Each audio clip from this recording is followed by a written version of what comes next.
Glória a Deus. Fica antes de Hebreus e depois de Tito.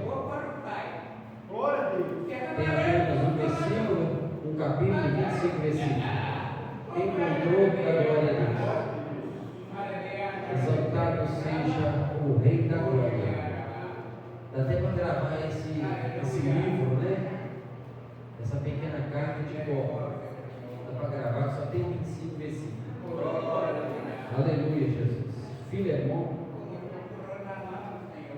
capítulo 8. Filemão, capítulo 8. Versículo 8, eu vou dizer. Primeiro versículo 8. Quem achou da glória de Deus? Amém?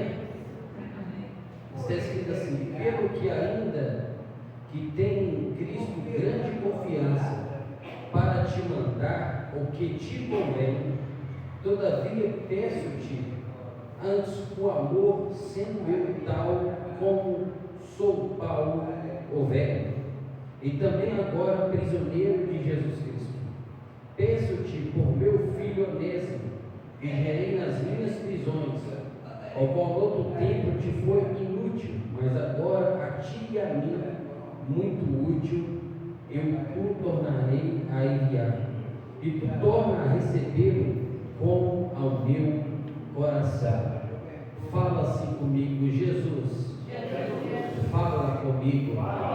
Assenta e pode glorificar o Rei da Glória, que ele se encontra no nosso meio.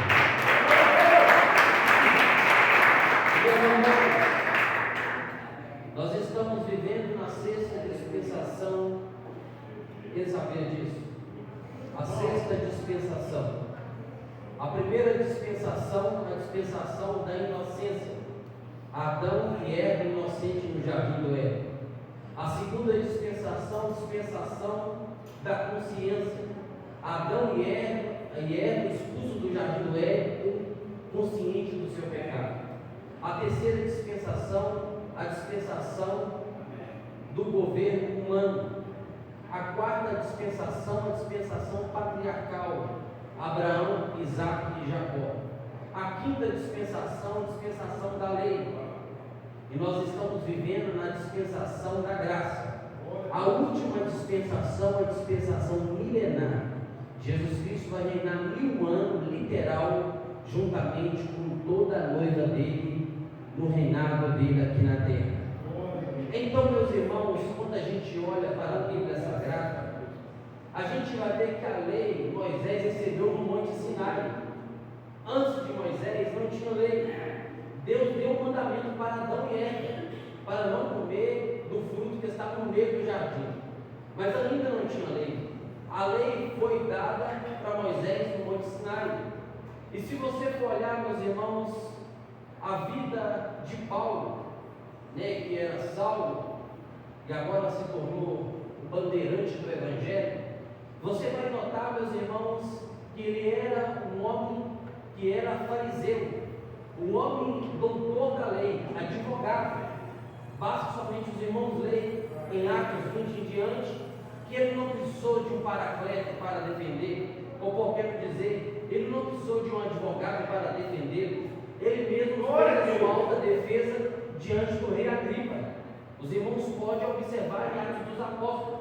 Um homem, meus irmãos, que estudou no maior teólogo daquela época, nos pés de Gamaliel, e todo o contexto ali, judeu e até os romanos, quando ia fazer qualquer coisa, pedia conselho para esse homem chamado Gamaliel. E Paulo estudou nos pés dele. Paulo se formou no pé de Gamaliel. Ele defendia a lei. Ele achava, meus irmãos, que a lei era reta. Ele não sabia o que era graça. Ele não sabia, meus irmãos, da misericórdia, porque a lei veio para apontar os erros. Porque, meus irmãos, as 613 leis ninguém conseguiu cumprir. Observa, meus irmãos, os maiores homens de Deus no Antigo Testamento e no Novo Testamento não conseguiu cumprir as 613 leis. Ninguém conseguiu cumprir os 10 mandamentos. Observando, meus irmãos, por Abraão. Abraão pecou, Moisés errou, todo mundo pecou, a ponto de apóstolo Paulo dizer: todos pecaram e destituídos foram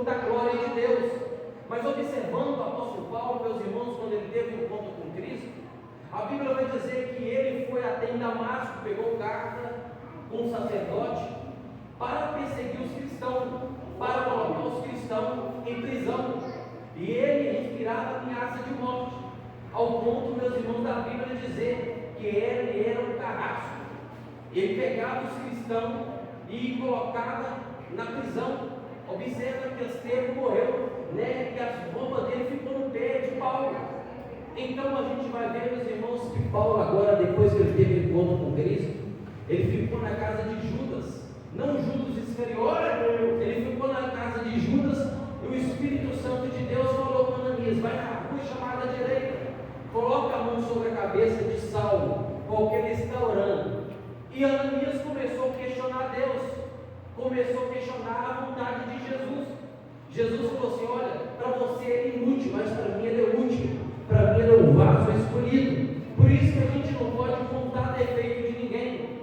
Se uma pessoa para você é inútil, para Deus ele pode ser útil lá na frente. Se alguém falou que você não vale nada, que você não tem utilidade, mas para Deus você tem uma grande utilidade, porque você é filha e filho do Deus vivo. Então a gente vai ver, meus irmãos, que Paulo ele vai mandar carta para os filhos deles na fé. A gente vai ver que ele tinha 2 filhos que ele considerava muito, que ele próprio fala: meu filho na fé, primeiro Timóteo e segundo Tito.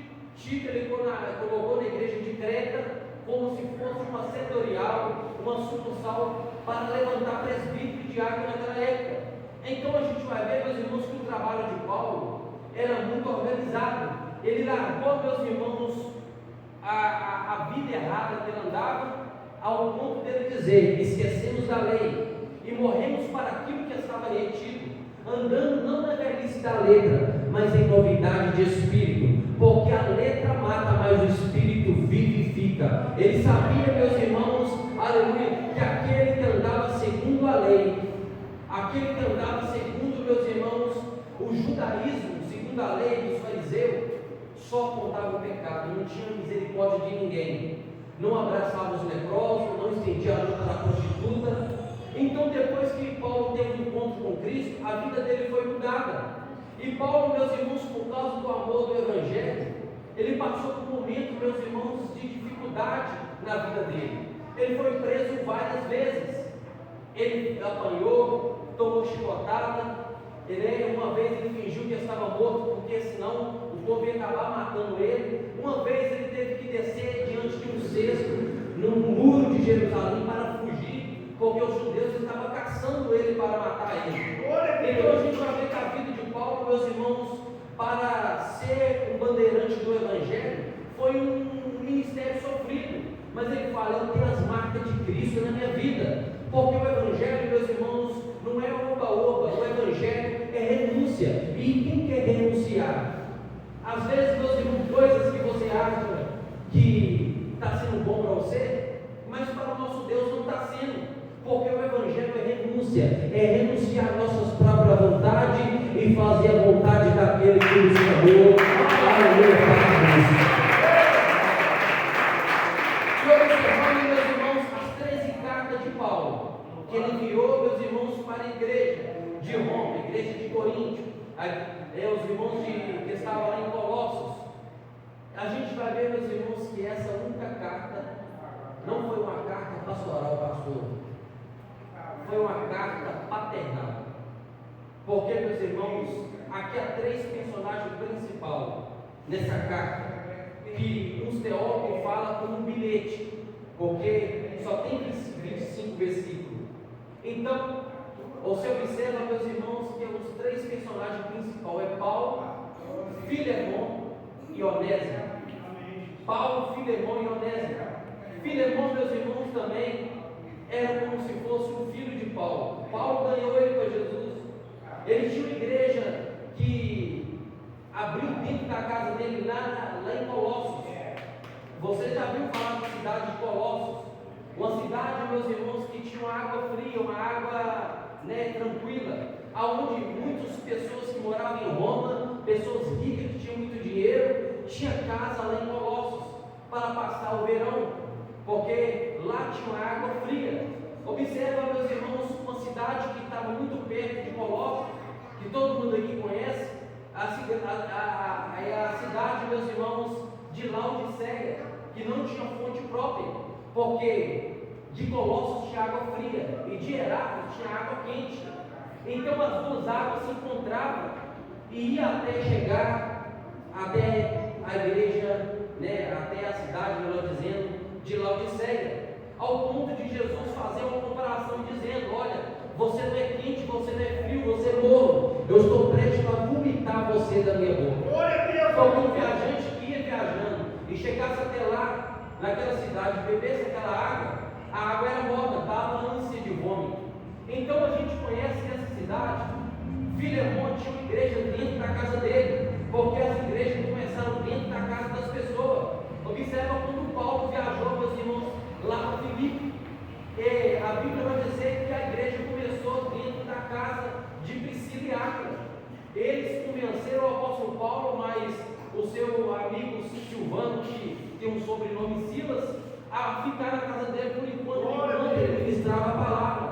Então eles ficou na casa de Áquila e Priscila. Então você vai observando, meus irmãos, que Filemon, ele era um fazendeiro, tinha muito poder requisitivo, ele era uma pessoa que era um grande empresário, e naquela época tinha muito, meus irmãos, escravos. Ele tinha muitos escravos ao seu serviço, que trabalhavam para ele. Mas a Bíblia vai dizer que tinha um escravo lá, que fugiu da casa de Filemon. E além dele fugir da casa de Filemon, ele roubou os seus bens. E naquela época, meus irmãos, um escravo que fugisse, o seu senhor podia matar. E a pena, meus irmãos, era enforcamento, ou cruz, ou jogar na arena para os leões matar. Naquela época a pena era severa, e a pena pior é a morte de cruz. Então, meus irmãos, esse escravo ele fugiu. E na fuga desse escravo, ele encontra com Paulo. Paulo, meus irmãos, ele estava preso em Roma, uma prisão domiciliar. Quem sabe o que é prisão domiciliar? É uma pessoa que se encontra presa e fica dentro da sua própria casa. Só pode chegar até o portão da sua casa, não pode ir para outros bairros, entrar na prisão domiciliar. Ou então, a pessoa que está na prisão domiciliar tem um certo horário, depois de 4, 5 horas, que não pode sair, tem que voltar para sua casa, não pode sair para um lugar longe, não pode ir para outra cidade, tem um limite, de sábado, domingo não pode sair. Apóstolo Paulo ele estava preso em Roma. Uns falam que ele estava preso em Éfeso, mas eu estudando com bastante cuidado, eu vi, meus irmãos, eu entendi que ele estava preso em Roma, em uma prisão domiciliar. E nessa prisão domiciliar, ele encontra com o escravo Onésimo. Fala comigo, Onésimo. Onésimo, meus irmãos, é uma palavra grega que significa útil. Na verdade, ele estava sendo inútil, porque ele fugiu, ele roubou o seu senhor, e agora ele encontrou com Paulo. Pela espiritualidade, pela instrumentalidade da vida de Paulo, meus irmãos, ganha aquele escravo para o reino de Deus, para Jesus. Ele aceita Jesus. E se você for olhar, meus irmãos, a carta de Colossos, você vai ver que Paulo confiou de entregar a carta para ele entregar para as igrejas, para ele entregar para as pessoas que eram destinadas aquela carta de Paulo. Então você vai ver que ele era uma pessoa que agora é útil. Ele era escravo, mas agora, meus irmãos, ele aceitou Jesus e agora já não é mais escravo. Sabe aquela pessoa, meus irmãos, pode glorificar o Senhor.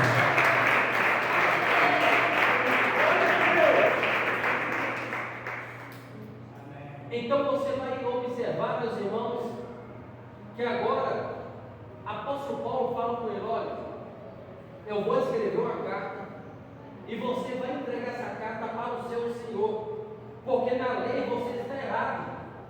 E Paulo vai escrever a carta para Filemon, e se você observar a carta de Paulo, é uma carta de um pai amoroso, de um pai, meus irmãos, que estende a mão para o seu filho. Um pai que, apesar dos erros do seu filho, ele está sempre de braços abertos, dizendo para a gente largar tudo, largar o pecado e vir reconciliar com ele.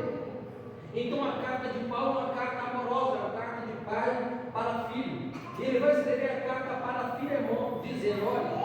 eu estou mandando para você Onésimo, que ele te roubou, que ele foi inútil, mas agora para mim ele está sendo útil. Se você não quiser ele, pode mandar ele para mim, porque ele é muito útil na obra missionária. Imagina, meus irmãos, Paulo pegando a carta do escravo que fugiu da sua fazenda, e Filemão agora lendo a carta de Paulo, que foi entregue justamente pelo escravo Onésimo, e Filemão lendo a carta.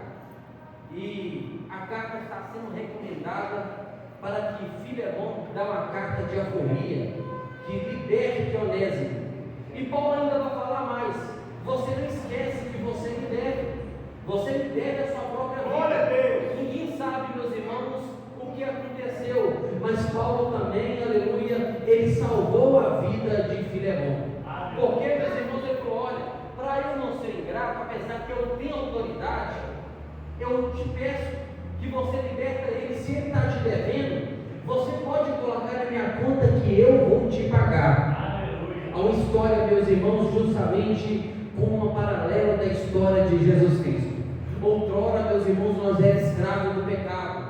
Outrora nós estávamos sendo procurados, meus irmãos, pelo diabo, querendo destruir minha vida, querendo destruir a tua vida. Mas o apóstolo Paulo vai dizer que a seta que nos acusava foi cravada lá na cruz do Calvário. Então nós hoje somos libertos pelo poder do sangue de Jesus Cristo, que nos liberta de todo o pecado. Aleluia.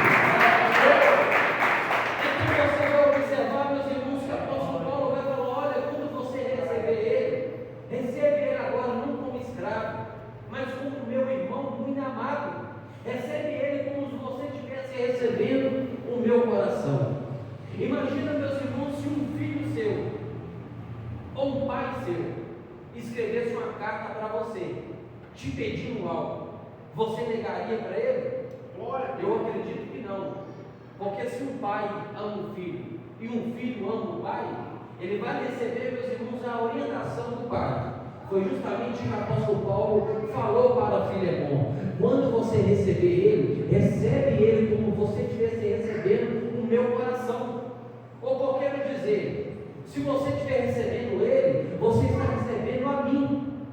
Porque para mim, ele agora não é mais inútil, para mim ele é útil. E para você também ele vai ser útil.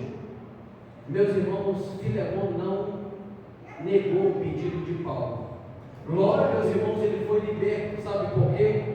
Porque, meus irmãos, é uma história, uma tipologia.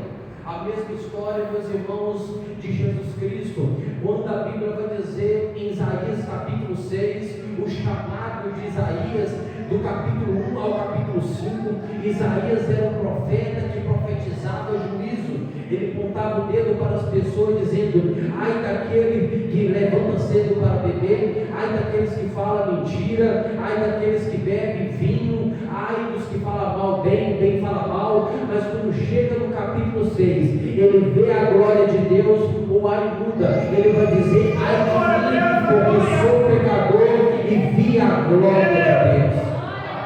Ele vai ver uma voz, meus irmãos, soando.